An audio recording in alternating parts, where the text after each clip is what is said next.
The card that literally is almost exclusively special summon in the manga or anime cannot be special summon. That's like saying, hey, let's print Slifer with no second mouth. Or you know what, better yet, print Obelisk without his arms. Welcome one, welcome all. Welcome back to El Canal. It is me, Dueling Beard, your boy.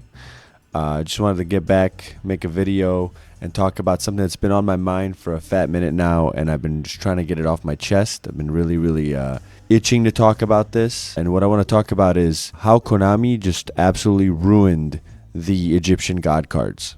Konami, in their infinite wisdom, for some reason, when they were creating these damn things, apparently did not do a lick of R&D, a lick of anything. They thought, release whatever, throw it out into the game, and then they'll buy it anyway, because we're all dumbass Yu-Gi-Oh players who just will purchase anything that's DM, GX, 5Ds related. So the Egyptian god cards are some of the most iconic cards to ever exist in this game. They are DM-era anime staples that evoke a sense of awe and epicness every time they grace the screen. Prepare to experience a power like no other! Come on, heart of the cards!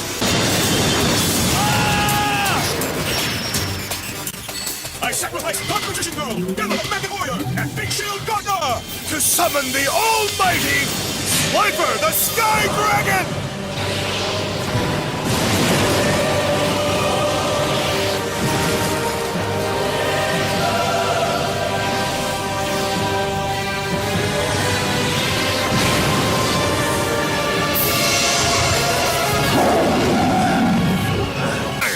Now, go, Slifer the Sky Dragon! Attack! Soon I shall control the world's greatest power! Like when Obelisk punched through Mother Effin' Mirror Force, you know things were on, because motherfucking Mirror Force was literally the GOAT. The GOAT! The cards, albeit being very powerful and crazy in the anime, they were a little bit anime/manga, obviously. They were a little randomly ambiguous about their effects. Obelisk in particular would change effects pretty much every episode. Sometimes he gets infinite attacks, sometimes he does burn damage, sometimes this, sometimes... It was really weird. It was really random, all over the place. Overall, what we ended up getting was far, far short of the targeted goal. Targeted goal being staying true as possible to the actual anime itself. Many people think that the god cards were immune to other card effects, so people might be... I've seen a lot of times in discourse, they say, oh, just, you know, like they should have been unaffected like they were in the anime. They were not unaffected. We clearly see that they're affected, such as Spellbinding Circle. Plenty of spells and traps randomly affect them, randomly not, right? So they are affected. Clearly they're affected. They're just hard to remove from the field, which was more likely that that was their effect than the fact that they were unaffected. Unaffected monsters in early DM would just have made for the most boring, lame... Yeah, they would have been cool, but after a while it'd be like, okay, well, they just can't lose with these things. Kind of like if they had Masterpiece back in the day, or, you know, whatever else is unaffected, like a Noir in nowadays Yu-Gi-Oh! When we see Mirror Force get owned by Obelisk, we can extrapolate that the other two have similar protection, since nothing in the anime says that only Obelisk is indestructible by card effects. When you look up god card effects online, it's rather convoluted, and so we go to the best place for random obscure information that only people with too much time on their hands would be able to find, and that's Reddit, baby. We get here to Reddit, full effects of the Egyptian god cards. We see one dude took a very, like, you know, a lot of effort here to make the actual Egyptian god cards in a way as close as possible to the anime. It has like standard Egyptian god effect, and then he gives them basically their unique effects, which is probably, like, you see, like, Obelisk is like a quick effect. I think that's what this lightning means. Tribute to other monsters, you can have this card becomes infinite, blah, blah, blah. I know that's, in terms of game mechanics, how the hell can it be infinite? Sure, that doesn't make exact sense. I'm not saying these are perfect. I'm just saying, from what I saw, I'm seeing people that, them just taking a few moments of effort, they were able to come up with something much closer to what we saw in the anime. So, for example, I scroll down, there's people talking about random stuff, but then there's like a standard Egyptian god effect, requires 3 tributes to summon, cannot be set, blah, blah, blah. Players cannot activate non-divine effects, blah, blah, blah. Control of this card cannot switch except by its own effect, which is probably much more close to what the actual anime effect was, instead of unaffected, right? Unaffected would not make sense. This face-up card cannot be attributed by your opponent, cannot be removed from the field by spells that target, cannot be removed by... I like all of this. I doubt the Dark Hole and Raigeki and those type of cards could have removed the God cards, right? So maybe this doesn't really matter. Unless kind of like how if this card was special summoned from the graveyard, like send it to the graveyard. You know, maybe if how they said in the anime, like it only affects it for one turn, like maybe it removes it from the field for one turn, like Raigeki would destroy it for a turn and then it comes back, or something along those lines, right? So clearly the effects, there's a hard disconnect between what we see from like the player base, what they think the effects should have been as per the anime we're trying to base it off of, and the Konami who controls the card game. I think another source that we could use, Edo Pro. So if we go here, I think alternate formats. Yeah, so they have anime cards here. If you click like alternate format up here, and we hit, well, let's just go to like divine, monster, attribute, divine, and then we get to the actual anime effects. So even like they have like the Hamon, and these actually have some pretty cool effects too. Okay, so there's Obelisk, right? And if we read it, like requires 3 tributes to normal summon set. Your opponent cannot tribute this card. Control this card. Oh, what the hell? Where'd it go? Control this card cannot switch. Unaffected by spell and trap effects that would make this card leave the field, or other monsters' effects except for monsters with the same or higher divine hierarchy. So that all makes sense. Nothing in the anime would conflict with this. This card cannot be destroyed in battle with a monster with lower divine hierarchy. That's kind of lame because I feel like Blue Eyes Ultimate Dragon would probably beat it, like if you didn't have the tribute effect. If this card was special summoned, return it to the place where it was special summoned from. That's cool too. If you get like special summon from the hand, it'll return to the hand, which is cool. During the battle phase, this card's able to declare an attack, blah blah blah. You contribute.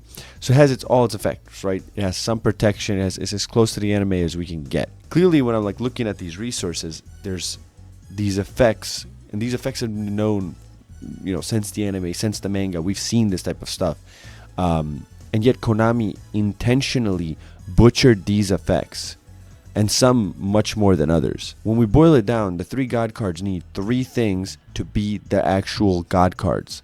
They need 3 tributes, and their summon cannot be tinkered with in any way. They did good there, right? All 3 of them have this ability. 2, they each have a unique tribute effect, along with a unique extra effect or set of effects, which is like Ra has its gain attack on its tribute, and then it has all its superpowered graveyard effects. Obelisk has tribute 2 dudes to be able to blow like everything up and burn a lot, and then Slifer has the second mouth effect, plus he has like gain attack according to like whatever amount of cards are in your hand. And then at the end of all that, 3, they have each some sort of protection, right? And in the actual card game, what did we get? We don't get any of this at all. We get, quite honestly, the most poorly designed, phone it in, don't give a crap attitude about these iconic sweet cards, right? I'd rather they took their time with this than, you know, later with Flunderies or God knows what, right? Like, I don't care about some of these random archetypes. I guess for the time, Flunderies obviously wasn't even around. For whatever archetypes were coming out around that time, like, I'm pretty sure it's like Lightsworn, Blackwing. People love Lightsworn. People love Blackwing, right? We took such care with some of these other anime cards, like 5D's cards were coming out at the time. Why did they take such care with the 5D's monsters, but not the Egyptian god monsters? Sure, they were a little more convoluted, of course, but putting some like a protection effect, you need your normal summon and 3 tributes. That means four cards to go into this thing. It's a Blue Eyes Ultimate Dragon, essentially, to go into this thing, and they don't even want to provide it protection. It should be a game-winning card if you played it back in the day, right? Oh, I summon Slifer, I win. Should be very hard to do so, not searchable, blah, blah, blah. But still, if you do it, you do it, right? Like, they kept Exodia true to the effect. It's actually more powerful than it was in the anime. In the anime, it kind of had to be, like, played. Maybe that was just for show, right? But, like, in the actual card game, it's just as soon as it touches your hand, you can't even negate it. It just goes off. It just resolves. It's just like, it doesn't even resolve. It just is a thing. It's its own win condition. So if Exodia could stay the same, why couldn't the Egyptian god cards? I don't understand it. The monsters look like they were straight up designed over 5 minutes of water cooler talk. And then someone greenlit it because they knew we'd be dumb enough to buy them anyway, because we always do. But Beard, they came out at a different time, I hear you say. Yu-Gi-Oh! Wasn't this power creep when they were released. So what? If they were a little too strong, we have the ban list, and then eventually they'd be able to come back. It'd kind of be epic. Imagine if the God cards were on the ban list. That would be so cool. I don't think anyone would have a problem with that. That'd be badass. These cards were released in their legal forms in late 2009, early 2010, meaning that these were released into a format where the top decks were Lightsworn, Twilight, Zombie Teledad, Blackwing, Diva Zombie, and Twilight Zombie. These are cards, these are decks, will this load, with freaking Judgment Dragon, with Torrential Tribute, with Black Rose Dragon, Stardust Dragon, Red Dragon Archfiend, Goyo Guardian, bro. Goyo Guardian. Armor Master, right? These are cards that are so inherently busted compared to a unsearchable bomb card that you need 3 monsters on the field for. How would you even achieve this? Your opponent would be dealing with your cards.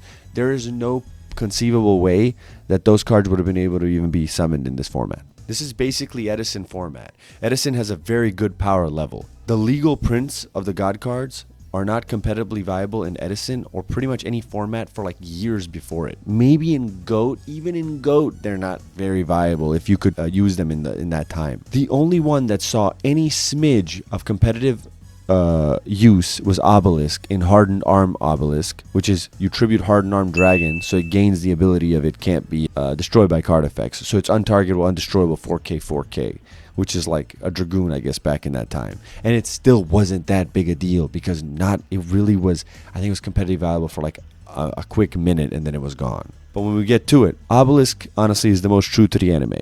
He was given his unique effect, as close as it could be to like a normal effect. It just nukes your board and whatever. And the tribute summon, and it can't be negated. And they give him some protection, even though it doesn't make sense towards the anime because he was targetable in the anime, I'm pretty sure. Which, although targeting protection, it's kind of ass, but still, it was something nonetheless. Slifer, he's probably the second best. They gave the tribute 3, can't be negated, gave its attack, and gave its second mouth effect.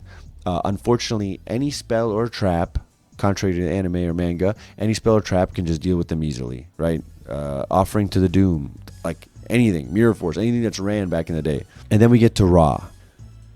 The Winged Dragon of Ra was butchered. In the anime, Ra was tribute 3, and he gains the combined attack of the 3 tributes. He also had some level of protection, even if it was ambiguous. And his unique effect, since he was a phoenix, was that if he was reborn from the grave like a phoenix, he would be a brick house. He could pop cards, quick effect, he could attack on your opponent's turn, he could quick effect, tribute other monsters to boost his attack. He was essentially a custom card. He would be broken for today's game. I understand you can't print all these on a card. It's too much text, and it is a little too powerful, but how did they get here in their ultimate wisdom? Cannot be special summoned. Let's just stop right there. Cannot be special summoned. Bruh. Cannot be special summoned. The card that literally is almost exclusively special summoned in the manga or anime cannot be special summoned. That's like saying, hey, let's print Slifer with no second mouth. Or you know what, better yet, print Obelisk without his arms. So he doesn't even have his, blast effect. They gave it some random watered down BS versions of some of its key effects and called it a day. The card is straight up schizophrenic. They literally gave its summon from graveyard boost effect off life points to just his normal summon effect. And so what ends up happening is you normal summon this thing, you pay 7,900 life points, your opponent Veilers it, and you just scoop. You're going to scoop anyway. But like, are you kidding me? Who thought this was right? And then on top of that, on top of all of this, they released the support later for it in Rage of Ra, the Duelist set, to give it all of these or most of these effects from the anime. Why? Why do that? Why? Well, I think I know why. And the Yu-Gi-Oh players eat it up. This is the anime support that broke me and my love for nostalgia cards. I truly have stopped giving a crap about any anime archetype after this. I don't buy any expensive anime cards anymore because they're bad. They're bad on purpose. They know you'll buy it even if it's bad. I was not going to pay $30, $40, $50 for Ancient Chants. I was not going to pay $40 or $50 for Egyptian God Slimes and whatever amount of money else you need for the rest of that deck. I'm not paying for that. I wasn't gonna, and I never will. Fork over hundreds of dollars to lose to a Valor Cowboy combo. No thank you. Fat chance. And I say this from the bottom of my heart. Whoever designed the real-life effects of those cards and greenlit their printing, especially raw, is just, I don't know, a sad individual and a douche. Guys, thanks for watching. Thanks for listening to me rant again. I hope you guys enjoyed the video. Let me know what you guys thought in the comments.